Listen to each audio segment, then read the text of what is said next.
tras elección. Y una cosa muy importante que está en el libro es que uno tiene un cuadro, ¿sí?, que sintetiza las últimas elecciones, las 5 últimas elecciones subnacionales.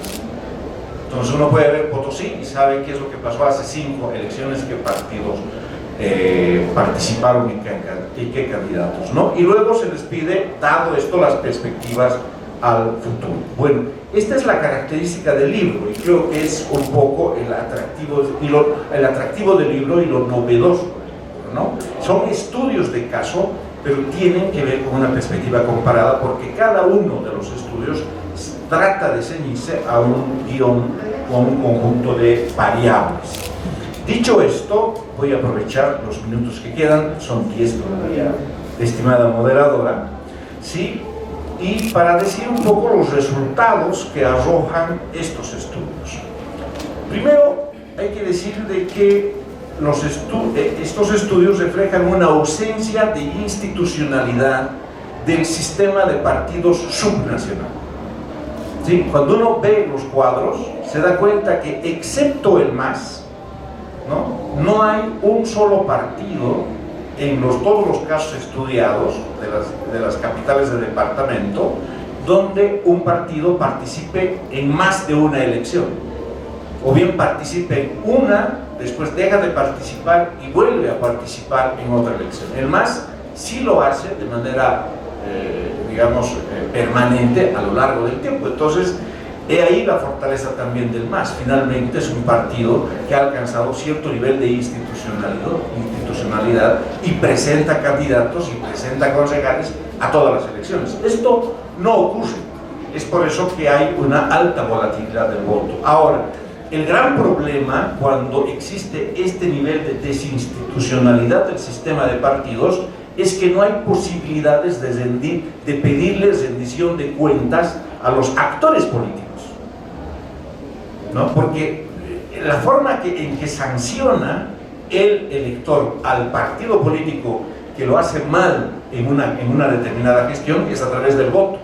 Pero si ese partido político deja de existir en sucesivas elecciones, el elector no tiene el mecanismo de sanción para sancionar justamente una mala gestión.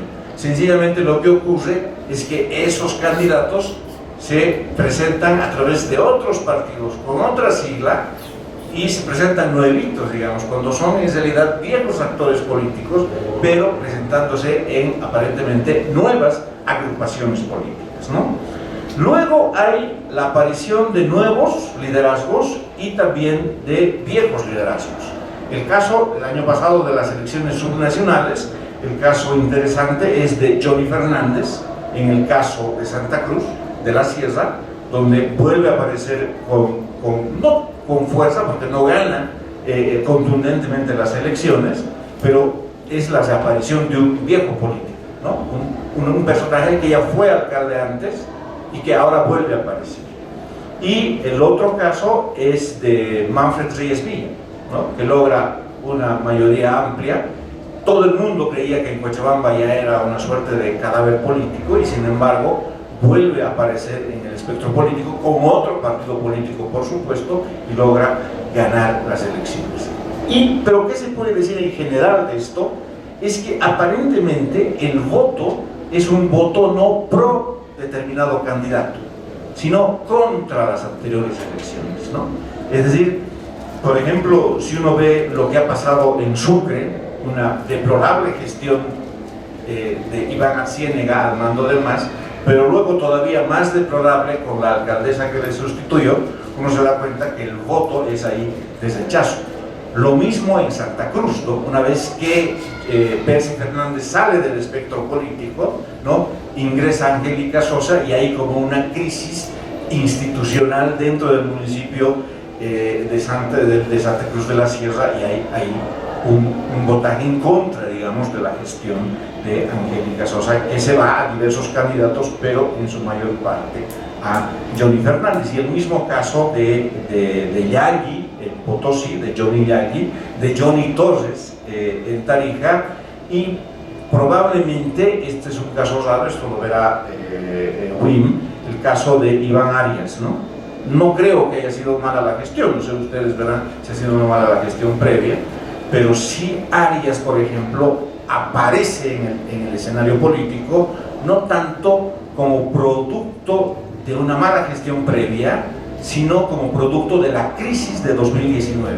Es decir, si hay que tomar en cuenta para explicarse los datos que se han presentado en las elecciones del año pasado, las elecciones subnacionales, también se presenta en un contexto de lucha del MAS contra el MAS y anti-MAS, ¿no? Masistas versus antimasistas, ¿no?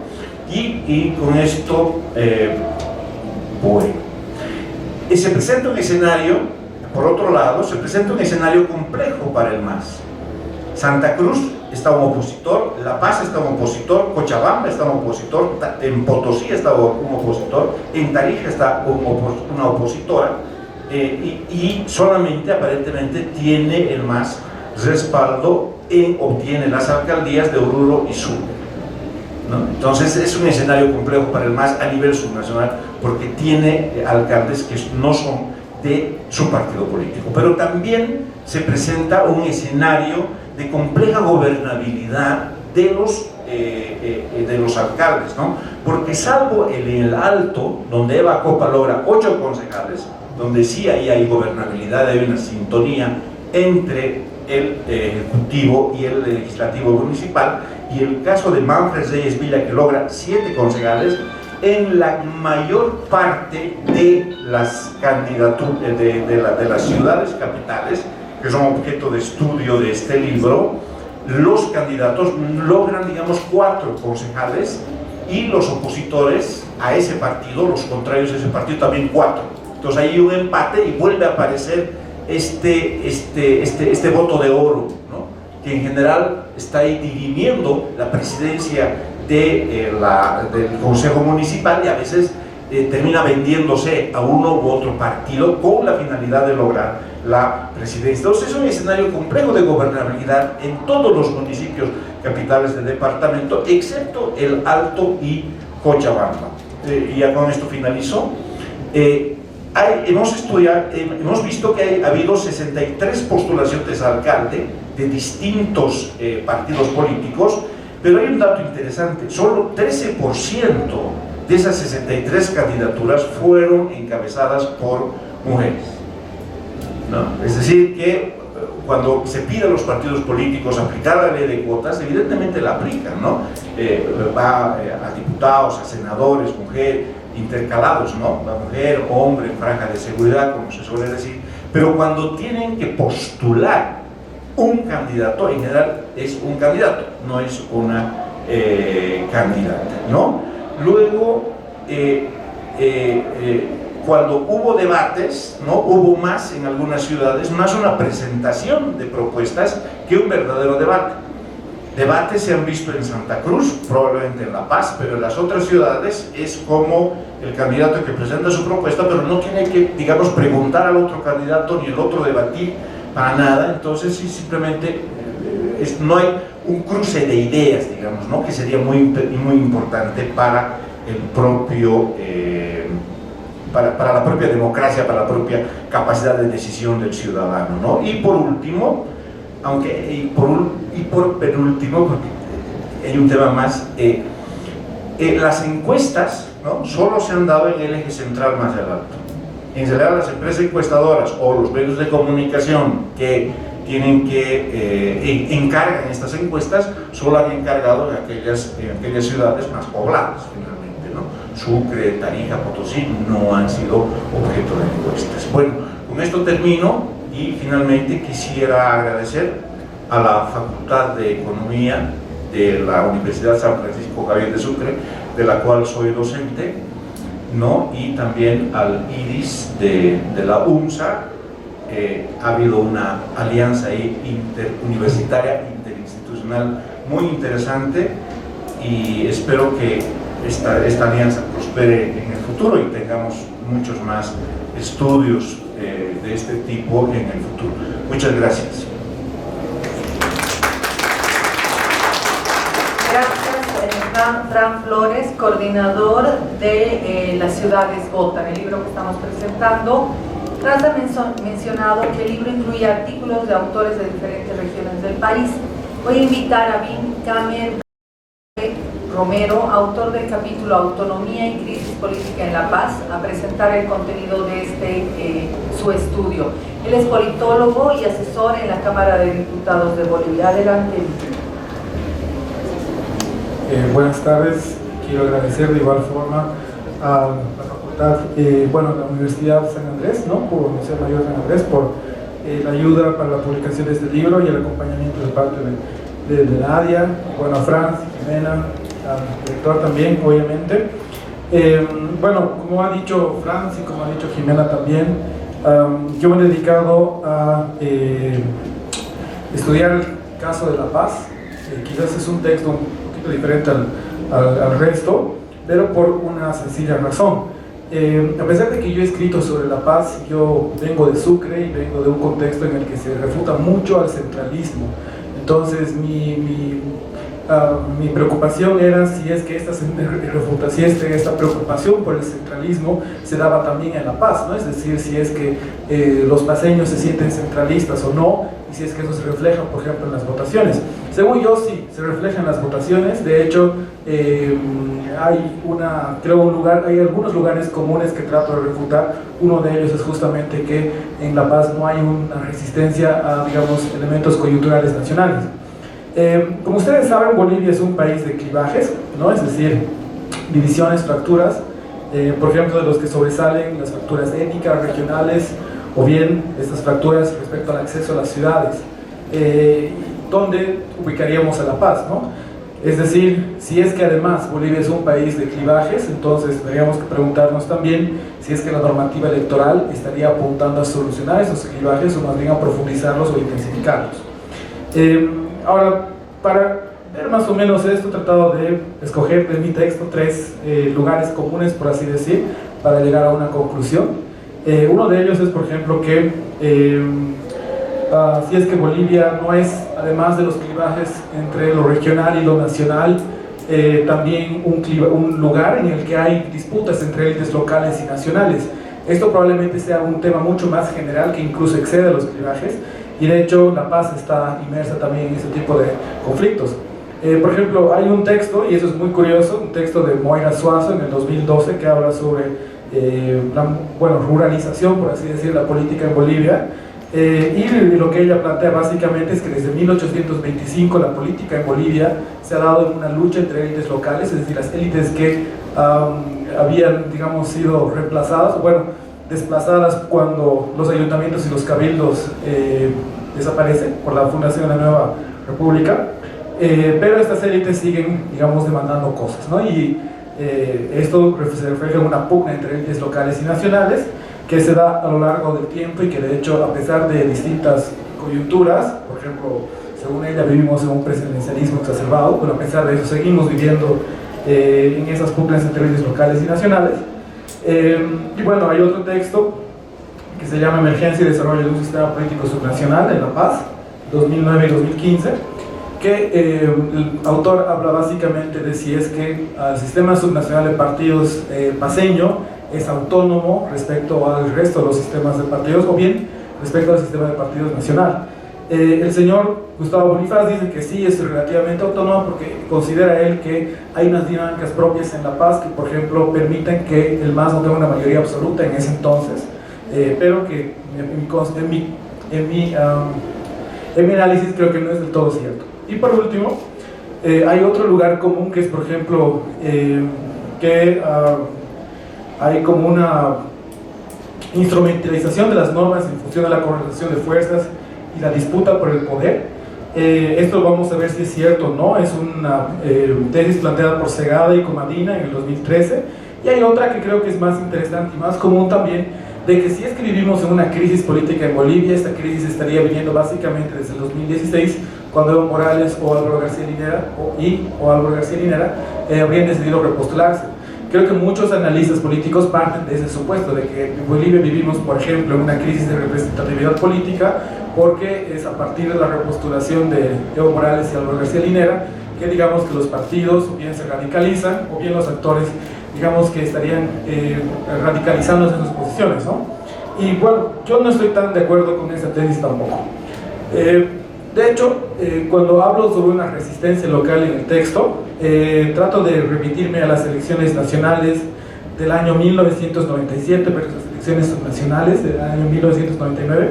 Desde esa fecha hasta las últimas elecciones nacionales como subnacionales, es decir, en el 2020 y en el 2021, siempre existe la misma lógica, es decir, hay un partido que gana en elecciones nacionales, que luego participa en elecciones subnacionales, pero pierde, ¿no? Es decir, parece que las élites locales hacen uso de un discurso, digamos, de resistencia frente a lo que está pasando a nivel nacional, sea porque probablemente no se cumplen ciertas demandas, y que este partido nacional pierde generalmente o polariza el ambiente en elecciones locales.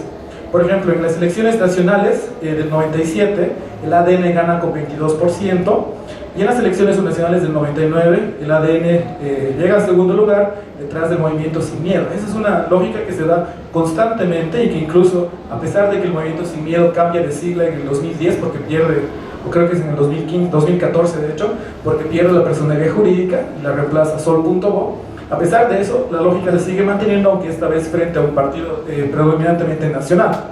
Y de hecho las elecciones subnacionales con el partido de Iván Arias siguen manteniendo la misma lógica, ¿no? Es decir, hay un partido, digamos, local aquí en La Paz que capta el voto anti-MAS o bien antinacional, porque ya no es solamente anti-MAS, y que relega al MAS a un segundo lugar, pero polariza el Consejo Municipal al menos. Entonces, digamos que una primera conclusión es que el sistema de partido subnacional paceño, en lo municipal, no es autónomo, como decía Gustavo Bonifaz, aunque él se refería a lo departamental, y está muy claro que la coyuntura nacional influye en el comportamiento electoral, no así la normativa, y esto es común a todos los municipios, al menos en el occidente de Bolivia, como bien la Punta Franz. Creo que esto también es relativo a Cochabamba, a Potosí y Oruro, si no me equivoco. No es decir, esta configuración de consejos polarizados, pero además digamos un voto que no solamente es anti-MAS, sino también anti-coyuntura nacional. Después de esto, obviamente, hay otro tema que viene a ser crisis política, porque en realidad cuando hablamos de ese tipo de lógicas, como bien apuntaba Franz, estamos hablando de un desplazamiento de debate, ¿no? Es decir, a veces parece que no se debaten muchas cosas y que solamente se apunta a que un voto o un frente, una organización política sea la que acapare, digamos, el voto anti-MAS en este caso, o bien antinacional como el caso de los 90s. Claro, aquí hay como una, digamos, tergiversación de lo que entendemos por representatividad política, y es curioso que hay muchos autores o muchos analistas que cuando hablan de crisis de representatividad política generalmente se remiten a el 2016, pero además a ciertos rasgos que son muy comunes incluso a, si bien lo nacional, son muy comunes también a lo subnacional. Uno es, por ejemplo, que la repostulación estaría polarizando a lo nacional, estaría polarizando el campo político nacional con muy pocos militantes. Otro es que la permanencia del señor Evo Morales y García Linera habría desplazado debates. También está, por ejemplo, la poca confianza ciudadana y escasa capacidad para articular alternativas, y la baja convocatoria social de partidos de oposición al menos. Esos son rasgos que son muy comunes también a organizaciones políticas en lo subnacional. El problema es que son datos que son anteriores, como demuestra este estudio, al 2016. Entonces digamos que esos analistas parece que estarían sesgándose a sí mismos por una posición quizás muy partidista o muy ideológica, ¿no? Entonces, si vamos un poco más allá, tendríamos que ver desde dónde parte esta, digamos, crisis entre comillas. En mi criterio, creo que la normativa electoral estaría favoreciendo a la expansión del MAS a nivel nacional, favoreciendo además la presencia del MAS en elecciones subnacionales. Obviamente hay que matizar esto porque hay lógicas, como van a ver en el libro, hay regiones donde esta polarización no es común, ¿no? Es decir, Tarija y Santa Cruz, por ejemplo, son regiones donde en los municipios se disputan los frentes de oposición, se disputan las elecciones, y digamos que el MAS es un actor muy secundario. Entonces, para mí, por ejemplo, la normativa, a pesar de que existen tres factores en Bolivia, uno que, por ejemplo, hay una lucha entre entes locales y nacionales, otro que, por ejemplo, hay una migración campo-ciudad desde 1950 hasta 2022, y por otro lado, que hay un Estado autonómico no consolidado. A pesar de esos tres factores, La normativa, al menos en la Constitución, como la Ley 026, no estaría facilitando la autonomía de las circunscripciones municipales y, digamos que facilitando a que el MAS siga teniendo presencia en las elecciones. No tiene que ver con el MAS como tal, tiene que ver con que hay una lógica que es muy común a varios municipios y que no estaría permitiendo una adecuada competencia electoral en iguales condiciones para todos. Por ejemplo, estoy hablando de la Constitución en los artículos 272, en la Ley 026, que no permite, por ejemplo, que sean los mismos tribunales electorales departamentales los que delimiten o diseñen sus propias circunscripciones, porque el Tribunal Supremo Electoral todavía considera esas decisiones. Y lo que estaría haciendo eso básicamente es, como les decía, facilitar la presencia del MAS, radicalizar las opciones enfrente y concentrar decisiones en el Tribunal Supremo Electoral, ¿no? Digamos que a partir de ahí podríamos encontrar causas para la expansión del MAS, pero como les decía, no tanto por el MAS, sino porque la competencia electoral en elecciones subnacionales es sumamente limitada y condicionada a un partido de predominancia nacional, ¿no? Dominante al menos. Entonces, bueno, digamos que lo que hay de común a este texto de La Paz al resto de los textos que hay en el libro y que seguramente les va a quedar, y creo que además son temas pendientes a la hora de estudiar elecciones subnacionales. Primero es que no deberíamos hablar de crisis de representatividad, creo que necesitamos hablar de crisis de gobierno, en el sentido de que, por ejemplo, el concentrarse mucho en las votaciones estaría significando una democracia de autorización, es decir, permiso para gobernar, sin importar, lo que justo decía Franz, sin importar la rendición de cuentas, por ejemplo. Esto quiere decir que básicamente a nivel subnacional se evidencia un mal gobierno, por así decir, tomando en cuenta que los principios de buen gobierno son la legibilidad, la responsabilidad o responsividad, como también la confianza. Son sistemas electorales muy poco confiables, no en el sentido de que no sean transparentes por el Tribunal Electoral, sino en el sentido de que la gente no cree en estos gobernantes elegidos. Y por otro lado, creo que también van a ver en los textos que los puntos de referencia sociales están sumamente debilitados, con la excepción de Santa Cruz, ¿no? Es decir, no hay entes sociales que fiscalicen lo que esté pasando en los gobiernos municipales, y tampoco existen, digamos, las condiciones para exigir más transparencia a estos gobernantes. Si además tomamos en cuenta que ya esta democracia de autorización estaría sumamente enfocada en los ejecutivos y no así en los legislativos, estaríamos viendo que los puntos de referencia social están mucho más debilitados aún. Y por último, creo que es muy importante que, digamos, pensar mucho más en democracias directas en vez de democracias representativas, como las que estamos viendo aquí, al menos en sistemas políticos, porque creo que en sistemas políticos subnacionales, porque creo que si es que los puntos de referencia social están debilitados, creo que hay que pensar en cómo reformularlos, cómo reencauzarlos.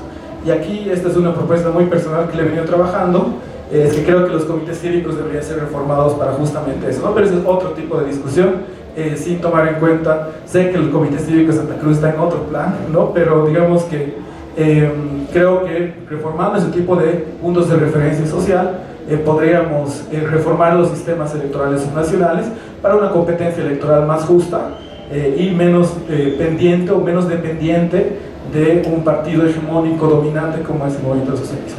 Eso sería todo. Muchas gracias. Muchas gracias, Vi. Llegamos a los comentarios al libro, que están a cargo de Raúl España.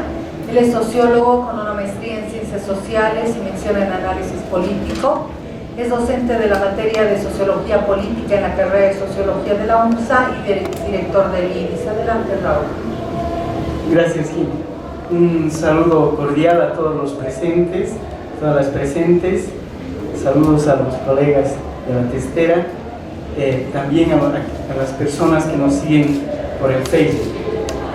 Bueno, ya lo decía Franz, es una iniciativa que articula, intersecta objetivos comunes entre la Universidad de San Francisco Javier y a través de la Facultad de Ciencias Económicas y la Universidad Mayor de San Andrés a través del IDIS, en términos de auspiciar la difusión de las investigaciones, ¿no? investigación que no se difunde, libro que no se difunde, es como si no existiera. Entonces, es una tarea que nos hemos propuesto, ¿no es cierto?, llevar adelante, propiciar la difusión de, sobre todo, los trabajos de jóvenes investigadores. Bien, voy a empezar señalando que el conjunto de artículos que constituyen el libro delimitan su objeto de análisis en torno a los procesos electorales para la constitución de los gobiernos municipales. En algunos casos poniendo énfasis en los resultados de las elecciones y en otros en la descripción de las características de los procesos electorales como tales. Por otra parte, es importante señalar que el telón de fondo sobre el que se desarrollan las elecciones subnacionales para la constitución de los gobiernos municipales está asignado por los estertores de la crisis política del año 2019, por las consecuencias generadas por la pandemia del COVID, por el triunfo del MAS en las elecciones nacionales del 2020, que de una u otra manera han incidido en la dinámica de las elecciones municipales y que también son el telón de fondo del análisis que realizan los investigadores. En esta presentación, sin embargo, no me voy a detener en las recurrencias de los distintos estudios sobre las características de los procesos electorales o las recurrencias sobre las causas que explican el triunfo de uno u otro candidato. Un poco ya Franz ha hecho el detalle de esas recurrencias y cómo es posible que a través de las variables que analizan los distintos estudios estos sean comparables, ¿no? No voy a repetir lo que ya Franz ha señalado, sino que la óptica del análisis y de los comentarios que yo voy a desarrollar pone énfasis en algunos tópicos que los estudios muestran, en las recurrencias de algunos elementos críticos al desenvolvimiento del sistema político y del sistema de partido, que están implícitos en los análisis, pero no están explícitos. Entonces vamos a trascender lo fenoménico para leer aquello que relativamente está oculto, pero que es importante en los análisis de los investigadores. Es decir, voy a leer entre líneas lo que está más allá de la descripción fenoménica y que pone en evidencia ciertos rasgos y características recurrentes de los sistemas políticos subnacionales y por ende de la crisis del sistema de partidos, que ponen en riesgo la posibilidad de la pervivencia del régimen político democrático. O sea, esos elementos que ponen alerta roja en términos de la pervivencia del régimen político democrático del país. Crisis que, si bien las evidencian en el nivel subnacional, no es ajena a la dinámica del campo político nacional. En ese marco, varios de los artículos constatan que las elecciones municipales han mostrado, han puesto en evidencia la crisis de la representatividad política, ¿no? Es decir, los ciudadanos desconfían de los partidos políticos, los ciudadanos no se sienten representados por los mismos, los partidos han perdido su capacidad de mediación, no hay emergencia de nuevos liderazgos, hay una ausencia de estructuras partidarias consolidadas, la institucionalización del sistema de partidos es muy débil o prácticamente inexistente, es la volatilidad de la que hablaba Franz, ¿no es cierto? Pero lo que está detrás de esta crisis es el funcionamiento perverso del sistema político que antepone, que ha asentado más bien en una lógica faccionalista, prebendal y clientelar, un funcionamiento que privatiza la política, que antepone los intereses particulares al interés general, funcionamiento que tiene su expresión en que los partidos carecen de democracia interna. Fíjense, los agentes de la democracia, del sistema político democrático, no son propiamente democráticos, no eligen democráticamente a sus candidatos, no hacen participar a los actores sociales en la elección de sus candidatos. El dedazo o el caudillismo, el personalismo, es la lógica a partir de la cual se mueve la elección de los candidatos de los partidos. Es decir, esta lógica perversa también se expresa en el hecho que en la actualidad los partidos parecen no tener líderes, sino dueños, parecen no tener militantes, sino empleados, como Rebeca de Cochabamba, ¿cómo es el apellido? No me acuerdo, lo decía en algún seminario, Rebeca Delgado, ¿no es cierto? Es decir, los partidos políticos han roto su vínculo con los actores sociales. Los partidos políticos son incapaces de canalizar las demandas ciudadanas, se han autonomizado de los actores sociales, no están sometidos a las demandas de los actores sociales, han dejado de lado su esencia de servicio público y de servicio al interés general, y por lo tanto, autonomizados de los actores sociales, buscan sus propios fines. Ya no buscan los fines, entre comillas, de sus representados, sino buscan sus propios fines, es decir, el crecimiento de su propio poder. Y cuando impera la lógica del poder por el poder y no la lógica del servicio público, la democracia se degrada, deja de ser representativa. Por otra parte, esa autonomización de los partidos políticos respecto al actor social conduce a la corrupción. Y este es otro tema recurrente en los análisis presentes en el libro. Corrupción que, como muestran los autores, se traduce en la incapacidad de gestión, en ineficiencia administrativa, lo que a su vez contribuye al descrédito de los gobiernos municipales, al descrédito de los partidos políticos, al descrédito de la propia política y a la desconfianza en la propia democracia. La extensión de la corrupción hace que la democracia no produzca resultados, no responda a las demandas de la gente, ¿no es cierto? Y que los ciudadanos, por otro lado, vean cercenada su posibilidad de elegir libremente a sus dirigentes.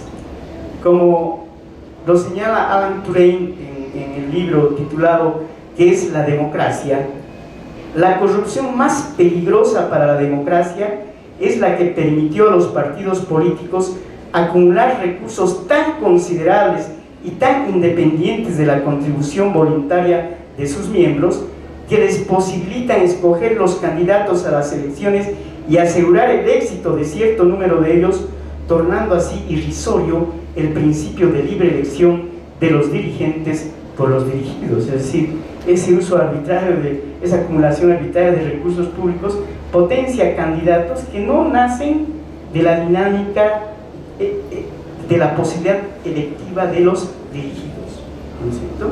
Bien, y eso también atenta contra la propia democracia.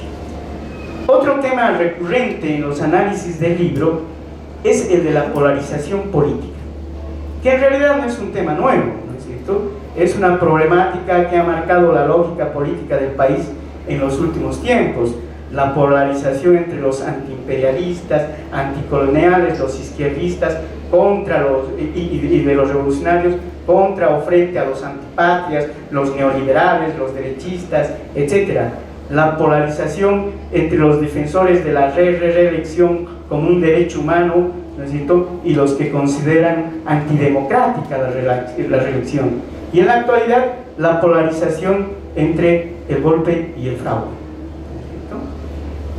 Polarización que en las elecciones municipales se ha expresado entre el MAS como una estructura política nacional fuerte y consolidada y una oposición antimacista débil, fragmentada y volátil. Pero, ¿por qué la polarización es un tema relevante? ¿Por qué lo destaco? Por varias razones. Porque quita centralidad al debate sobre los problemas prioritarios y acuciantes de los municipios. El debate electoral, antes de desarrollarse sobre propuestas y programas de gobierno, se ha caracterizado por la descalificación mutua de los candidatos.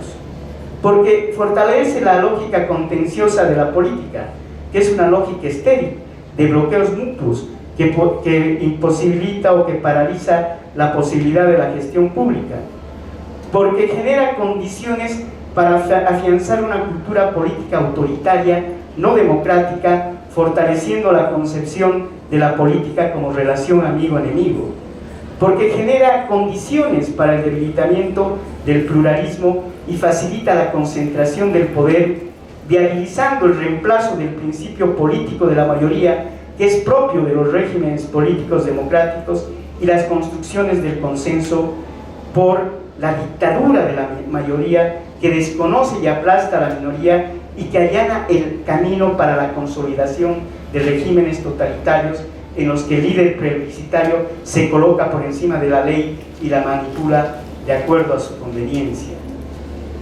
Finalmente voy a cerrar mis comentarios al libro refiriéndome a otro tema recurrente, pero antes quiero hacer un paréntesis. Franz hablaba de que la característica del voto en las elecciones municipales, y eso también está presente en las investigaciones en el libro, es el voto rechazo, el voto anti. Y un voto rechazo, un voto anti, también es no democrático. ¿Y por qué es no democrático? Porque no permite elegir entre opciones, entre programas, ¿no es cierto? Entonces, no hay dilucidación, selección, ¿no es cierto?, de las propuestas políticas. Eso también es un elemento que deteriora, erosiona la posibilidad democrática, la posibilidad de pervivencia del régimen democrático. Pero, cerrado este paréntesis, les decía que finalmente voy a cerrar mis comentarios al libro refiriéndome a otro tema recurrente en los análisis de los textos, el del carácter deleznable de las alianzas políticas y el de la existencia de siglas que aparentan ser partidos. Es interesante el hecho que los analistas adviertan que las alianzas no necesariamente se han constituido en base de acuerdos programáticos, sino más bien en base a distribución de espacios de poder, que obviamente ya sabemos en qué terminan, en la distribución de pegas, ¿no es cierto? Por eso no es casual, digamos, entre comillas, las masacres blancas después de cada elección municipal, ¿no es cierto? Y ello reafirma la lógica clientelar y prebendal que permea la política. O también es interesante lo que en algunas investigaciones se detecta, el hecho de que algunos candidatos a alcaldes se hayan prestado o alquilado siglas, lo que expresa que las siglas partidarias en muchos casos son cáscaras vacías vendibles al mejor postor. Todo esto pone de nuevo en el tapete la crisis de representación política. Los partidos políticos no representan a los actores sociales, se han autonomizado los mismos, haciendo prevalecer sus propios fines por encima de los intereses de los ciudadanos y del servicio público. Por ello, ¿no es cierto?, estamos ante, pese al triunfo en algunos casos con un alto porcentaje de voto, como el caso del Alto o en el mismo caso de la ciudad de La Paz, estamos ahora en el hecho de que en apariencia estos gobiernos municipales tienen gobernabilidad, pero estamos viendo que sus concejales se están desmarcando, están generando crisis de gobernabilidad, ¿no es cierto?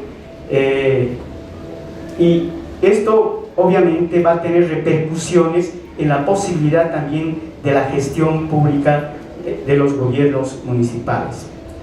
Bien, todos estos factores entonces no solo agudizan la crisis del sistema de partidos, sino que lo más preocupante es que erosionan la legitimidad del régimen democrático y repercuten en un menoscabo de la participación política ciudadana.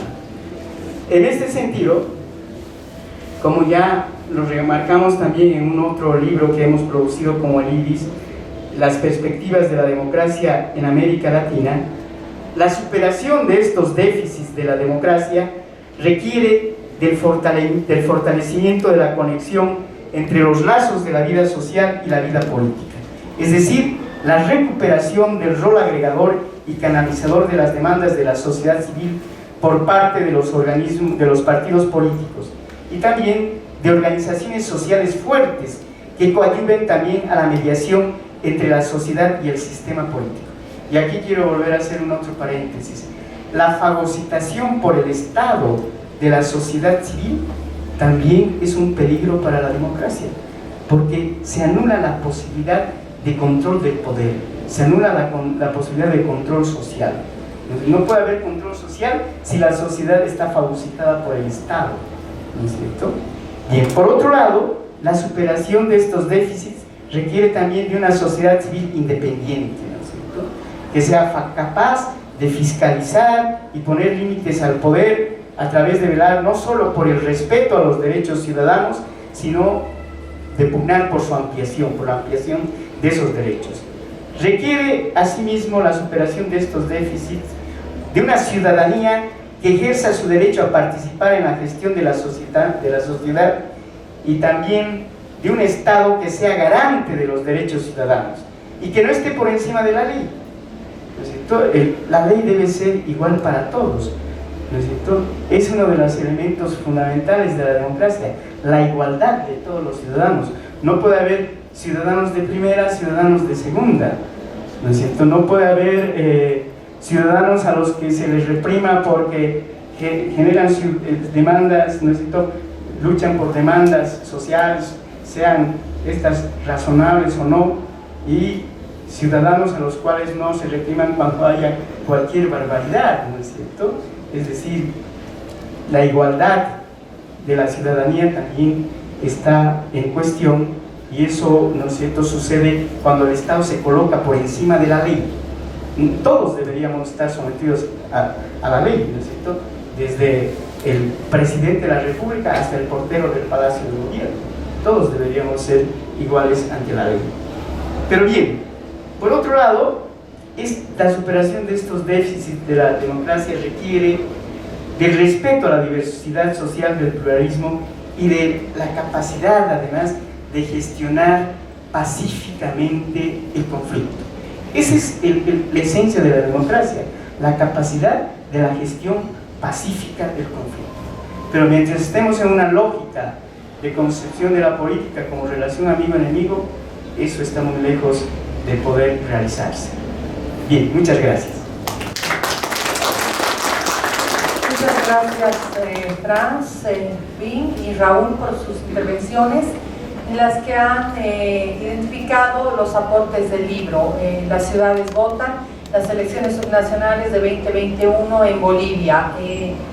A nombre del IBIS y de la Facultad de Ciencias Económicas y Empresariales de la Universidad de San Francisco Javier de Chuquisaca, quiero agradecer su presencia en esta actividad. También agradecer la participación de quienes nos siguen a través del Facebook. Pueden encontrar y adquirir este libro acá en la Feria del Libro, en el stand del Instituto de Investigaciones Sociológicas, o en la UNSA, ¿no?, en las oficinas del IBIS y de la UNSA. A los participantes presenciales acá, a la salida se les va a entregar un ejemplar, pero para aquellos que nos siguen en línea pueden adquirirlo después en la San Francisco Javier si se van a Sucre, pero acá en la UNSA. Entonces, muchas gracias y una invitación para que podamos leer esta investigación sobre las elecciones subnacionales. Como decía Franz, un estudio comparativo que hace falta en el análisis de las ciencias políticas y de la sociología política. Muchas gracias y buenas tardes.